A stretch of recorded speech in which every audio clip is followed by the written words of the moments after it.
Fala pessoal, tudo bem? Marcos e Bia de novo na área. Oi, gente. Hoje nós estamos aqui na nossa casa temporária, né? A gente está sentado aqui no nosso sofá temporário, tomando café na nossa xícara temporária e apreciando a linda paisagem da Sabaneta. Tem aqui uma porta de vidro de correio gigante, uma varanda espetacular. Bom, a gente tem essa visão, né? Esse sabor, esse gosto, assim como é bom apreciar um bom café, mas também é bom apreciar um pouco da vida, né? Falando um pouco de background, eu e a Bia lá no Brasil, né? Enfim, a gente vive numa realidade que é diferente dessa, embora a gente já há tempos pudesse viver uma realidade como essa, né? Mas a gente, por questões de visão, de vida, mundo, planejamento, a gente não tem, vamos dizer, uma vista como essa ainda. Então a gente aprecia esse tipo de vista, né? E talvez inspire a gente para que logo a gente tenha esse tipo de vista. Então, não sei como vocês me entendem, estou tentando fazer analogias aqui, conjecturas, né? Mas esse não é o assunto do vídeo de hoje, né? A gente queria falar sobre os quase 2 meses de Medellín, né? E agora eu já conjecturei demais, vou deixar a Bia falar as impressões dela sobre esses quase 2 meses de Medellín. Solta a voz. Tá bom.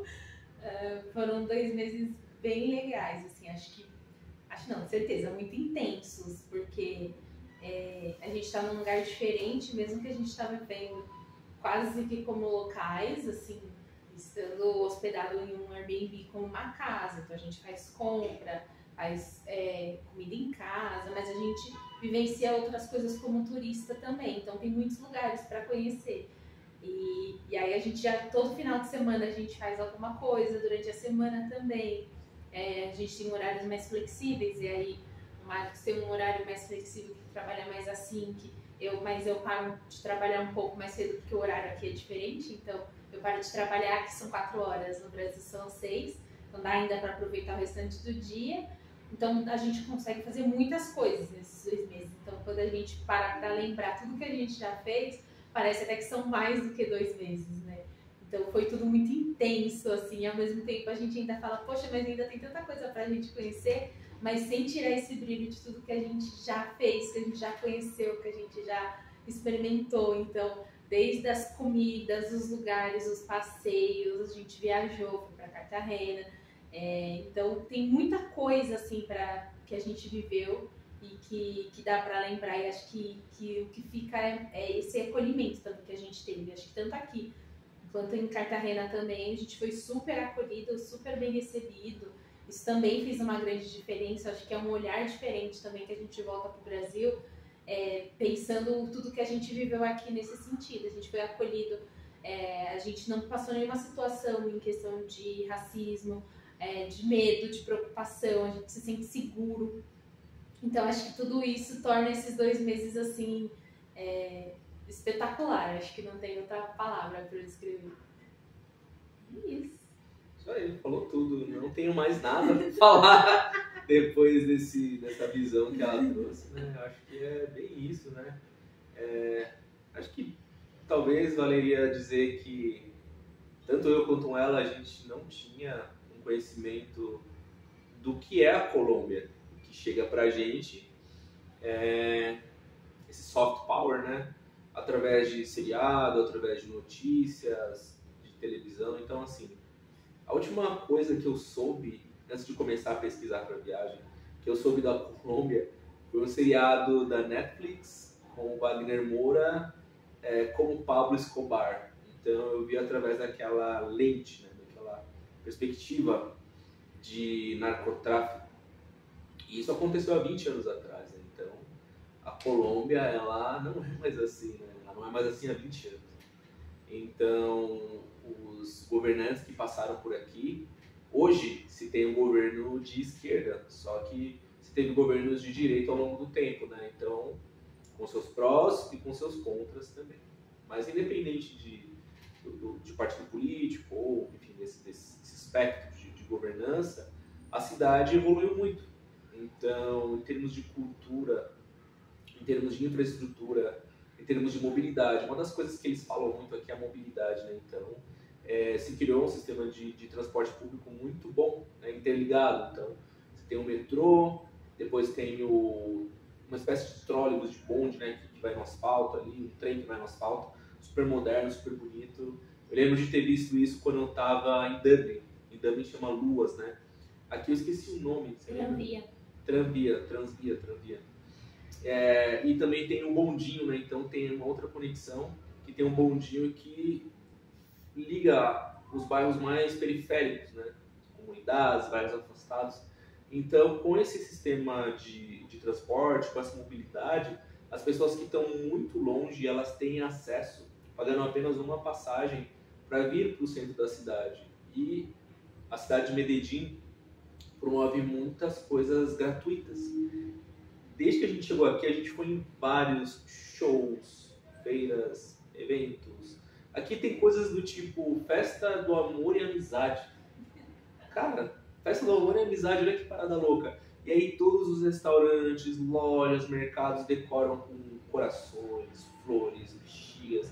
E as pessoas saem para comer, para passear nas praças. Aqui a gente está no município de Sabaneta. Todos os dias tem coisa na praça. Tem brinquedo para criança, pula-pula, tem comida, tem arepa, tem música. Então, as pessoas elas podem se locomover vindo de qualquer parte, para ir para qualquer parte. Né? Então, uma das coisas que as reportagens locais, as pessoas locais falam, que ajudou muito a tornar a cidade um lugar com esse senso de pertencimento que todos têm, foi a mobilidade urbana. Né? Eles têm muito orgulho transporte público, né? Então é uma coisa bem legal, assim. E reforçando o que a Bia falou também, né? Então aqui eu me sinto super seguro. No Brasil eu tenho 2 celulares, um antigo, que eu chamo de celular do ladrão, e várias pessoas do meu meio fazem a mesma coisa, né? Então, quando eu vou fazer caminhada muito cedo, ou andar de bicicleta muito tarde, eu levo o celular do ladrão. Nele eu não tenho app de banco, eu não tenho nada pessoal, é só música, podcast e GPS. Então, caso aconteça alguma coisa, porque eu já sofri várias abordagens assim, né, de tentativa de assalto e tudo mais, né? Tem até um meme, uma piada no Brasil, né? Cuidado com os 2 caras numa moto, né? Que infelizmente é uma coisa que acontece. E até chegando aqui a gente tem situações de ver pessoas na moto, né? Tipo 2 caras, ou um cara, entregador de rap, coisa assim. O cara parando a moto perto da gente, eu já fico meio tenso assim, achando que vai ser um assalto, mas não. A pessoa está parando para consultar ali o GPS para ver aonde que ela precisa fazer a entrega, né? Então, como a Bia falou, a gente se sente seguro, a gente participa das atividades da cidade, a gente viaja, a gente sai cedo, a gente chega tarde, enfim. E eu não sabia nada de Colômbia, né? Eu descobri, assim, pesquisar antes de viajar, e deu para constatar que é um lugar que tem uma população negra bem grande, né? Fora Brasil, é o segundo país com a maior população de afrodescendentes, e eu vim muito para ver isso. Então, eu queria ver, né? Eu estou tentando fazer uma conexões de diáspora, né? Então, eu, como brasileiro, eu consigo entender como se comporta e vive a maioria dos negros brasileiros, né? Especificamente falando dos negros afrocentrados. Isso é importante ressaltar. E aí eu tive a oportunidade de ir para a África do Sul. E lá, na fonte, né? No continente, né? Onde tudo começou, eu tive a oportunidade de conhecer, interagir e aprender com as pessoas lá. Eu fui também para a Europa, né? Para alguns países europeus, Inglaterra, País de Gales, Irlanda. E lá eu conheci também a comunidade negra, por exemplo. Na Irlanda tem um dia, né, de comemorações chamado African Day, Dia da África. E as pessoas não negras vão para esses eventos.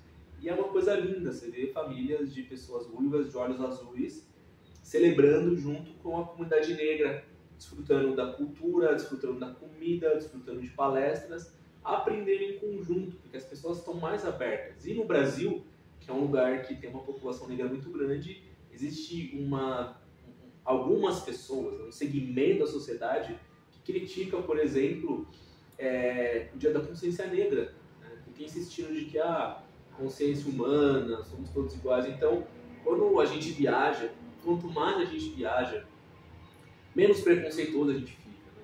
E agora, voltando ao cerne do que eu estava dizendo, aqui na Colômbia também a gente consegue ver isso. A gente, como a Bia falou, foi para Cartagena, a gente celebrou muito as coisas da população afro-colombiana, comida, festa, dança, música, forma de ser, de pensar, de agir.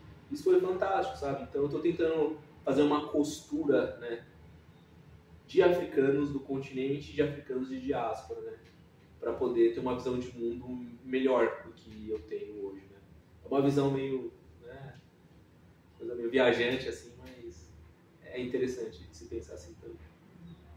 Acho que, até completando isso, aqui tem uma comunidade afro-colombiana muito forte, tem muitas, tem casas de show, tem eventos, né, específicos também, assim como no Brasil, afro-colombianos, mas eles também respeitam muito a diversidade, porque aqui também tem uma história indígena, assim como no Brasil, mas aqui a gente vê que é muito forte, tanto que na próxima segunda-feira é um feriado aqui, e chama o Dia da Raça, porque eles vão comemorar todas as raças que integram a Colômbia, mas eles reforçam muito tanto os povos indígenas quanto os afro-colombianos, respeitando também a história e respeitando essa diversidade.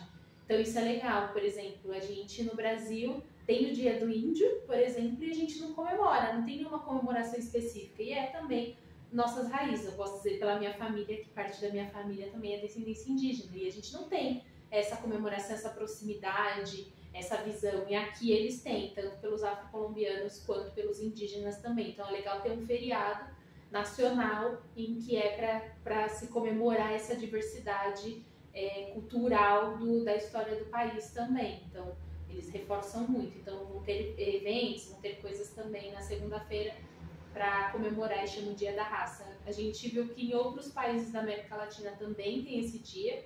Tem alguns países que pegaram esse feriado para colocar também como um feriado para falar mais não só da cultura colonizadora, né, do que foi o colonizador, mas para falar da cultura local. E aí é legal ver esse movimento, e aqui isso é muito forte. Eles não estão falando da colonização, está falando que como que foi construída toda a cultura, tanto com os indígenas, com os afro-colombianos e os povos portugueses, espanhóis também, que tem, né? Que também tem dentro da cultura da Colômbia. Mas é bem legal ver isso, que tem esse feriado também. Legal. E o que a Bia falou sobre ter parte indígena na família, a gente acabou indo um pouco mais a fundo e descobrindo as nossas raízes, né? Há um tempo atrás, nós dois fizemos um teste de ancestralidade, de DNA, e a Bia tem uma porcentagem grande de indígenas brasileiros. Eu tenho uma porcentagem pequena, mas também tenho de indígenas brasileiros. E tenho uma porcentagem de indígenas da Patagônia, do Chile. Olha que coisa louca, né? Então, a maior parte do meu DNA é africano, de várias regiões da África. Uma parcela menor é europeia. Uma parcela menor é indígena. E dessa parcela indígena, uma parte é de indígenas que habitaram a região da Amazônia, pegando alguns países que fazem divisa com a Amazônia, né? Amazônia brasileira, Amazônia boliviana, peruana, enfim, colombiana. E tem uma parte chilena ali, né? De índios da Patagônia, chilena, uma parada muito louca, né? Então, realmente é isso, assim, né? O que ela falou, cara, faz muito sentido, né? No Brasil, é a minha percepção, não sei se é dela, a gente não conversou sobre isso ainda. Mas no Brasil a gente tem um discurso de democracia racial, né? De celebração de todos os povos, né? Porém, na prática, eu não vejo bem assim. Minha percepção, eu, Marcos, brasileiro, 42 anos. E aqui, talvez eu deveria viver mais tempo nesse país, para entender melhor como ele funciona. Só que por essas primeiras impressões aqui da Colômbia, me parece que essa democracia racial, ela está um pouco mais arraigada, ela é um pouco mais algo que não está apenas no discurso, mas está colocado em prática também. É a minha percepção, não sei o que a Bia acha disso. Sim, é a minha percepção também. Até no elevador daqui tem um cartaz falando que essa mistura que faz a Colômbia, e aí tem uma foto de cada um dos povos, tem um negro, tem um indígena, tem todos os povos assim no cartaz. Então, em todas as demonstrações que a gente viu, eles respeitam muito isso. Lá em Cartagena também a gente participou da inauguração de um evento, a gente pode falar mais também sobre Cartagena, mas a gente participou de um evento que inicia, vai ter um mês inteiro de festas, eu ia falar festividades, um mês inteiro de festas, por conta da independência de Cartagena. E aí a gente, sem a gente saber, a gente chegou no dia que era esse primeiro evento, e aí eles estavam falando exatamente sobre a cultura, então a apresentação também era mostrando um pouco do folclore, né? Então tinha indígenas, tinha todos os tipos de do folclore também daqui, e era bem interessante isso porque eles reforçavam muito isso, a mistura cultural que o país tem. Então, mostrando respeito, teve apresentação de diversos tipos de músicas e tudo, e aí mostrando muito mais essa diversidade. E como o Marcos falou, que pra gente, dessa vivência do tempo que a gente está aqui, como ele falou também, há pouco tempo a gente precisaria viver mais aqui para entender se de fato é isso, mas a gente tem essa percepção que eles respeitam muito essa multiculturalidade que tem no país. E outra coisa interessante de falar é que aqui é um país, minha percepção também, de maioria católica, só que me parece que há um respeito por outras, digamos, religiões, né? E algumas são religiões, outras são só a naturalidade dos povos, como eles são no seu dia a dia, mas que também pode ser enquadrado em algo que podemos chamar de religioso. Então, me parece que há um respeito maior, há uma tolerância religiosa maior. Por exemplo, nesse evento em Cartagena que a gente foi, quando começaram a anunciar que ia ter um grupo cultural e musical que estava para se apresentar, de pessoas negras, né? Que ia ter tambores, ia ter dança, ia ter orixás também, falaram com todas as letras. Um festival assim para milhares de pessoas, uma mega estrutura, palco, iluminação, telões, eles falando sobre os orixás, a origem dos orixás, que os orixás, enfim, eram parte de uma religiosidade de matriz africana, de uma religião, de religiões de matriz africana, e que explicando o que era, como funcionava, que poderia até acontecer de as pessoas que estavam lá dançando, comemorando, batendo o tambor pro orixá, que pudesse até manifestar algum orixá, né? E todo mundo que estava lá, tranquilo, entendendo, curtindo, sabe, comemorando, celebrando. Então, eu vi muito mais tolerância religiosa também, né? No Brasil, há tempos já acontece uma perseguição às religiões de matriz africana, e aqui eu não vi isso, tanto aqui em Medellín, que é uma cidade, né, quanto em Cartagena, que é uma outra cidade. E nem é cidade, né? Aqui a gente pode falar, esqueci como eles falam aqui, mas é como se fossem estados, né? Não é província também, esqueci o nome agora. Seções, alguma coisa nesse sentido, né? Então a gente foi para um outro estado. Aqui a gente está num lugar mais urbano, mas se a gente for para o interior, é um lugar mais campesino, como eles falam. A gente foi lá para o Caribe colombiano, né? Lá em cima, perto de Panamá, perto de Cuba, perto de Curaçao, e, enfim, e a gente percebe, né, que realmente existe esse respeito à cultura do outro, negro, descendente europeu, indígena, né, em termos de culinária, religião, enfim, estilo de vida, ancestralidade de modo geral. Isso é uma coisa bem interessante. Então, esses 2 meses de Colômbia estão sendo incríveis. Tá no fim, a gente tem mais ou menos uns 9 dias pela frente, 8 dias. Porém, depois a viagem continua. Vamos para outros lugares e continuaremos vivendo essa vida de nômades. É isso? É isso. Então, temos então mais um vlog gravado. Espero que vocês gostem. Um grande beijo, um abraço e nos vemos nos próximos. Até mais. Tchau, tchau, gente.